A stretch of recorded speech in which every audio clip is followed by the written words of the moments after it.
It's me again. I'm back. We're going to start with build plates. As I've said, I like the Move. It's done me great. The build plate it comes with the standard printer is this one. This plate works fine.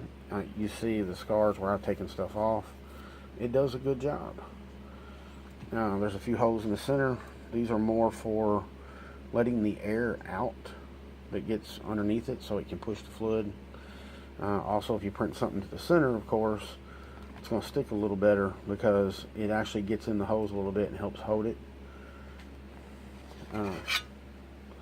This is for the larger flex vat, and it's a larger build plate, of course.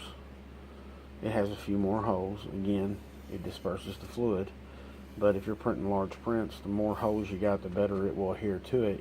You just get a rougher surface on the back. Everybody uses these things.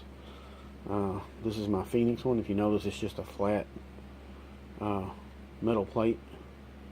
So this thing's getting changed soon, and I'll show you what I've done.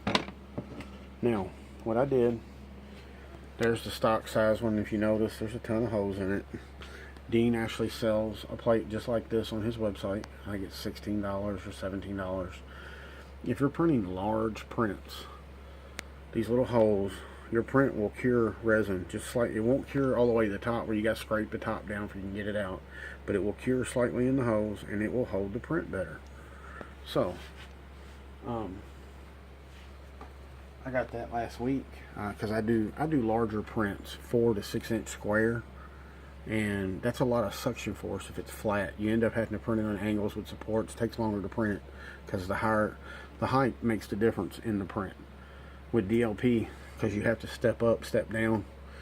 So I print everything flat that I can, and that has helped me a whole lot. Some people say you have to clean the hose out. You really don't. When you're taking the print off, if you're careful and just pry on it from one edge, it starts to come out, and it'll all come out of the hose. If you get a little bit, you just push it out with the back part of the little spatula that Dean sends you, and you're done. I have the same thing for my larger one. It's right there. I'm going to get around to building this here shortly so I can start using this and work on my larger prints with this. So if I could get, and that's a lot of holes, it's what do I want to say here, it's almost too many. I mean, it works great because there's no suction force on the first initial layers, because when it goes against the vat, when it pulls up, the fluid goes through it. It ain't got to break loose from that. It ain't got the extra suction force. That is a great thing. But if I could get this with just 25% open area, so I think this is like 41%, so half the open area basically, I would be happy. I'd have less hole. I'd have more holes than this, but less than this. It would be probably the perfect thing for large prints without too much flat area. So anyway, there's that on the build plates. Like I said, Dean has this one. The other one for this, he does not do those. You can order it online. I think that plate cost me, I don't know, $15, $18. That would be something you'd have to choose to do. I just went over the video explaining the 3D printed parts and the lid. Like I said, the print failed before it got done. I was going to have a handle on it. I'm going to do a new one with a handle. It just makes it a little easier. I have to lift it up this way, but hey. So that's it for the build plates. If you get if you're having trouble with it actually sticking, and you feel that you've truly leveled the bed and everything's the way it should be, if your part is very big, it may peel off. Okay, it is a big build area, but I can tell you now, this is from the FSL full spectrum laser Pegasus 3D printer. It is that one over there. When they made that, it was supposed to be the largest build area that was on the market, and I'll give you an idea. I mean, there it is on that build plate, okay? And if you compare it to the Pegasus and the Move, it's close, but it is bigger. Alright, so it is a little bit bigger. Everybody that has one of these has tons of issues getting a print to stick to it, because most people that got the FSL wanted it for the larger build area to build big things. Well, every time they advertise one of these with large build area, and you'll notice this, they all do it. Every one of them advertises a larger build area to do more prints. They'll put a bunch of little stuff on it, which is great. If you're making a chessboard and you need to print, you know, 18, 20, whatever pieces, hey, that's great, okay? But if you're like me and you do some designs that are, I mean, 4 inches, 6 inches, 6 by 8 inches square or something, that doesn't work too well, because the sheer suction force of that pulling off of the surface rips it loose.